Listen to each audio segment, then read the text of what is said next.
जय गुरु जी संगत जी। सत्संग सुनते हैं गुरु महाराज का। गुरु जी महाराज के पास बहुत सारे भक्त आते थे, तो एक अंकल आते थे जो काफी श्रद्धा रखते थे।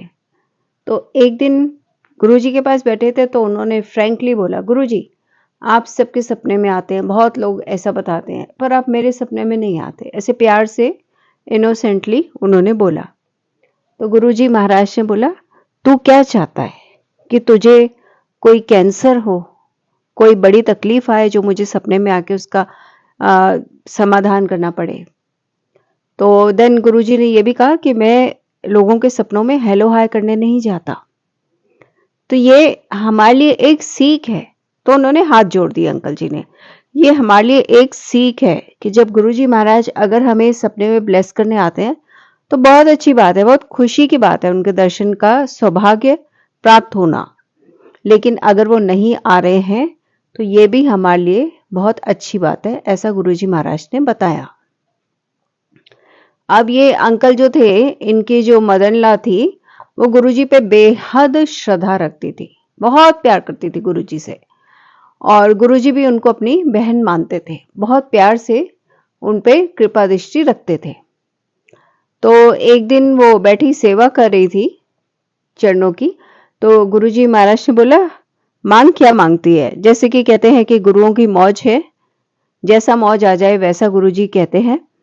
तो उन्होंने कहा कि गुरुजी महाराज मुझे आपने सब दे रखा है, बस ये मेरी जो उंगलियां है ना, ये बड़ी ही भद्दी हैं, मोटी हैं, देखो, ऐसा बोला उन्होंने। तो गुरुजी महाराज ने उनकी उंगलियों को देखा और जैसे वो गुरुजी के चरणों की सेवा कर रही थी, और फिर गुरुजी ने ऐसे बात बात में उनका बात करते हुए उनके हाथ अपने हाथों में लेके और उनको उंगलियों को प्रेस करना शुरू कर दिया और बातों में लगाए रखा। और वो बात करती रही। तो कुछ क्षण बाद गुरुजी ने उनको बोला, कहाँ है तेरी उंगलियां भद्दी और मोटी, देख तो। वो हैरान हो गई देख के कि गुरुजी महाराज ने उनकी उंगलियां देखते ही देखते बदल डाली। ये कौन कर सकता है सिवाय हमारे गुरुजी महाराज यानी कि शिव शंकर महाराज के, कोई भी और नहीं कर सकता। देन गुरुजी महाराज ने कहा, ये तो बहुत ही छोटी सी चीज है, कुछ और मांगो। तो उन्होंने कहा, गुरुजी इस जन्म में और हर जन्म में मुझे आपके ही चरणों की प्राप्ति हो, मैं ऐसा चाहती हूँ। तो गुरुजी महाराज ने कहा, अरे मांगा भी कुछ नहीं और लेकर भी सब कुछ गई, ऐसा बोला, आशीर्वाद दिया। गुरुजी ने स्माइल किया। तो जब गुरुजी कहते थे ना कि असली चीज कोई नहीं मांगता, तो असली चीज यही होती है कि गुरुजी महाराज के चरणों को मांगे, हम उनके चरणों में लीन होने को मांगे, मुक्ति को प्राप्त करें, गुरुजी महाराज को गुरुजी से मांगे। लेकिन वो लगन अंदर में होनी चाहिए, बाहर से बोलने के लिए नहीं। ऐसा ही एक बार क्या हुआ कि जैसे हम अक्सर देखते हैं कि कोई सेवा कर रहा है, ये बड़े भाग्य की बात है कि किसी को सेवा मिल रही है। और कोई जबरदस्ती सेवा मांगता था कि हमें सेवा मिले, कई बार मिलती है, कई बार नहीं मिलती है।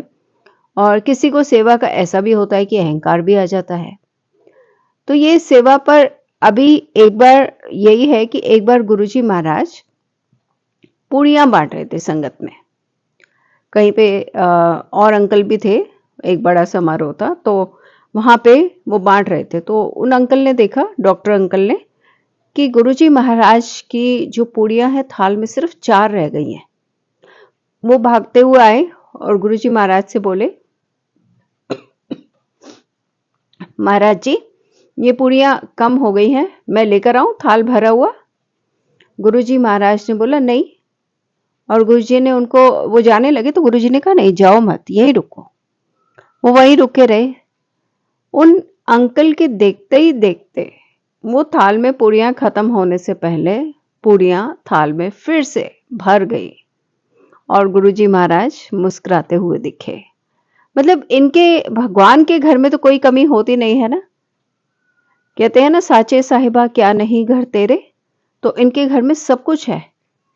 ऐसे में कभी सेवा मिलती है हमको, कहीं भी कुछ बांटने की या गुरु महाराज के सत्संग में किसी भी तरह से आने की, चाहे हम कुछ भी लेकर आते हैं, चाहे किसी भी तरह से कुछ भी सेवा करते हैं या शरीर से करते हैं, तो गुरुजी महाराज को हमारी सेवा की आवश्यकता नहीं है, ना ही उस संगत को है, क्योंकि वहां भी और सेवादारी बहुत होते हैं जो बड़े प्रेम से सेवा करना चाहते हैं।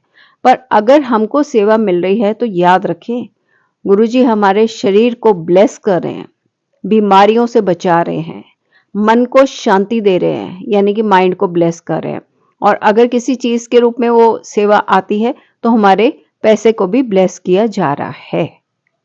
तो सेवा जब भी करें बहुत ही नम्रता से, जैसे हमने गुरुजी महाराज को देखा है कि कैसे मुद्रा में गुरुजी बड़े ही प्रेम से हाथ जोड़कर संगत को नमस्कार किया करते थे।